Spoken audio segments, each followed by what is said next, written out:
Story 1. So a little backstory about me and my relationship.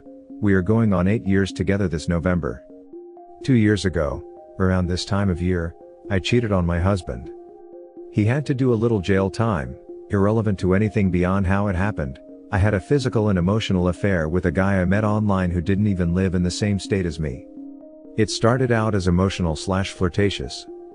I let it get to a physical point when I allowed my AP to drive to see me. We met each other in person 3 different times, one of which I drove the 13 hours to his state to see him. I was easily able to pull this off by lying to my husband and telling him that I had to work late, or my phone wasn't working and that's why I couldn't get his phone calls, when in reality, I just plain shut my phone off and ignored him. Anyways, my affair lasted about 2 months. From February 2019 to April 2019. It broke off after that and we no longer spoke. We still haven't to this day. My husband finished up his jail time in May 2019 and came home. I, being the absolute heartless B I am, thought I was in the clear. My affair was over, he'll never find out. He discovered it all out on his own in August of 2019. He texted me the proof while I was at work. Absolute dread and panic set in. I didn't know what to do, how to handle it. He ultimately made the decision to give me another chance after speaking with his grandparents about what I did. They also suggested he give me another chance. I didn't do well in the beginning. At all. I continued to lie about details. I didn't understand why he needed to know details of where, how, and when we had sex, in what position we had sex, etc. etc. I just continued to lie my off besides that it happened. I know this wasn't healthy. I regret it a ton. We were fighting nearly every day. We both missed so much work because we would call in to stay home and argue and cry. Fast forward to now, we are at 2 years since it happened, and close to 2 years post D-Day. Things have improved. We don't fight about the affair quite as often as we first did, but I just need some advice. Firstly, how can I ever forgive myself? I struggled a lot with self-esteem, self-hatred, and self-destruction before I ever hurt my husband like this. I can't stop telling myself that what I did was unforgivable, that I'm a promiscuous woman, that I don't deserve love or respect, that I don't even deserve to eat some days, that God has abandoned me and no longer wants me because of this, that I am just a worthless use of a human body and I shouldn't be allowed to live after hurting him this badly, that even if he were to walk out of the door, that no one could ever want me again. I'm ruined. I know this isn't healthy, but I don't know how to stop. I know I need to forgive myself as well as heal my partner. But I can't focus on healing my partner when I get trapped in this cycle of I'm a piece of crap. Look at the unforgivable, disgusting crap you did. You should just go away and make everyone happy. I know I need to put my husband's needs and wants in front of mine during this time of healing, but I get so stuck in this self-blame game, which yeah, it is my fault, I know, that I don't focus on his needs. We get into arguments and he brings up the affair, and I start beating myself up instead of listening. I've told him to his face that I know I'm a piece of crap and I wish he'd just let me end myself. None of which is healthy.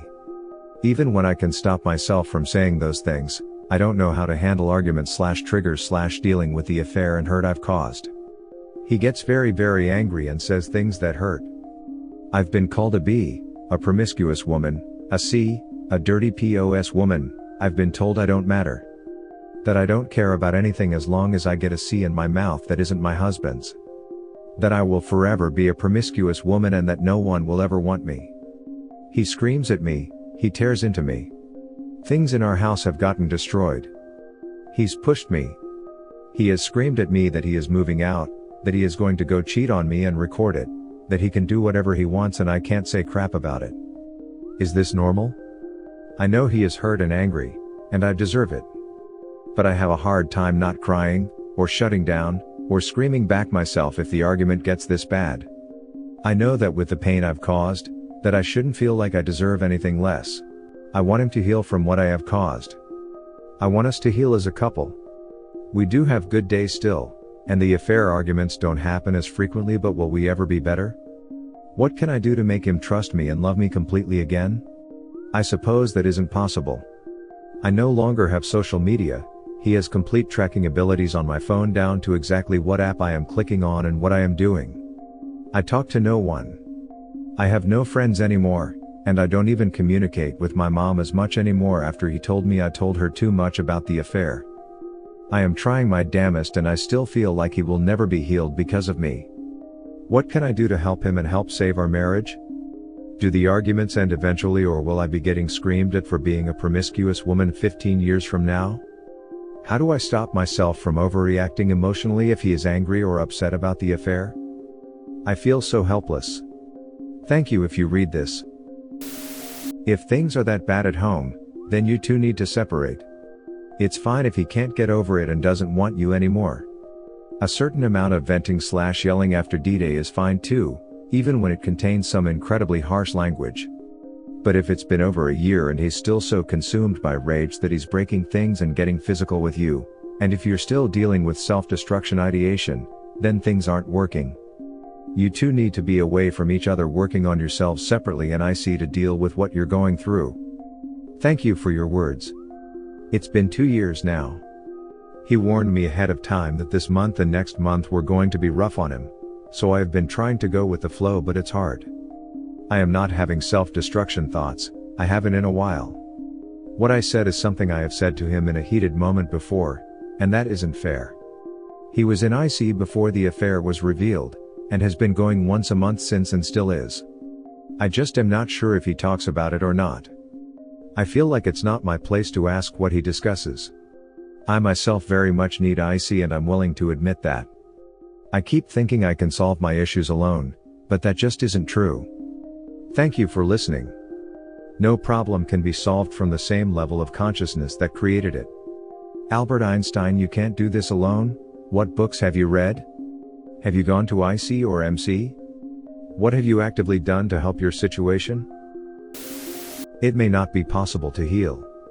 This isn't just one betrayal or even two. This is a series of many betrayals, and then on top of that even more lies.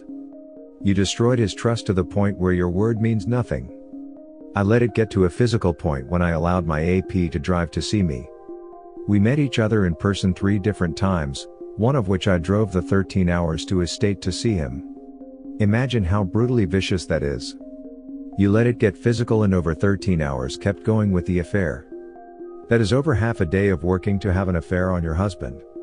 How do you get over that level of dedication to cheating on him? My affair lasted about 2 months. From February 2019 to April 2019.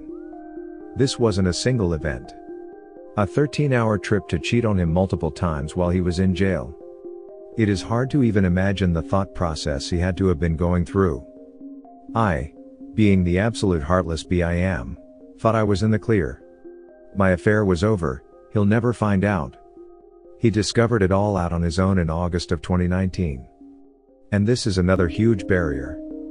We have the initial one of malevolent intent. We have a duration that is months. Now the only reason he knows is because he found out.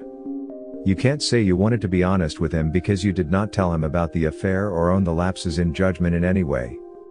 You just kept it from him. I continued to lie about details. I didn't understand why he needed to know details of where, how, and when we had sex, in what position we had sex, etc. etc. I just continued to lie my off besides that it happened.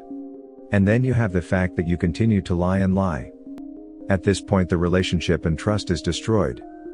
The only thing left is trying to make amends, and that is hard because your main reason for remorse is because you got caught and not because you felt regret. I can't see how you can make him trust you again. You might be able to earn back his respect and maybe he might love you, but that trust isn't coming back. I am remorseful.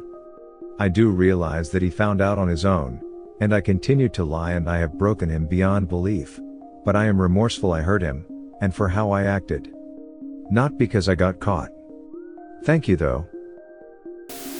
Forgiving yourself will be the hardest thing ever. We are all different, so without knowing you personally, I don't know what to recommend. However, I can probably help with the regaining trust part. He should not have to wonder any of the big 6 questions: who, what, where, when, why, and how. Because if he starts to ponder any of these questions, he will more than likely spiral down the rabbit hole. Example: If you plan on going to the store for something, do not say I'm running to the store, be right back. Instead say hey, I need to get whatever you need to get from where you intend to get it, and I'll be back. Give a specific time.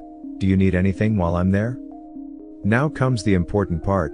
Make sure you get what you said you'd get and be back on time or early. And if for whatever reason you might be late, let him know immediately, and the reason why.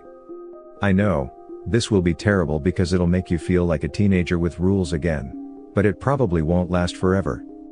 Basically be consistent with your words and actions. It will help. Best of luck. Thank you for this response. It made me realize that even though I am doing this, I'm not doing it quite the way I should. I am sharing a vehicle with my parents right now, so I basically use it when I work and I give it back to them during my days off. I had a day recently that I texted him, told him I was bringing the car back and I would be back soon. I neglected to tell him that I stopped to put air in the tires, and also stopped to grab some random household items from the store, so I was later than I should have been for just returning the car, and I couldn't understand why he was so mad at me when I got home. I told him I was just getting air in the tire and things for the house and that I didn't think it would be a big deal. I am understanding now that I need to be more specific if I want to keep him comfortable, at least for now. Thank you.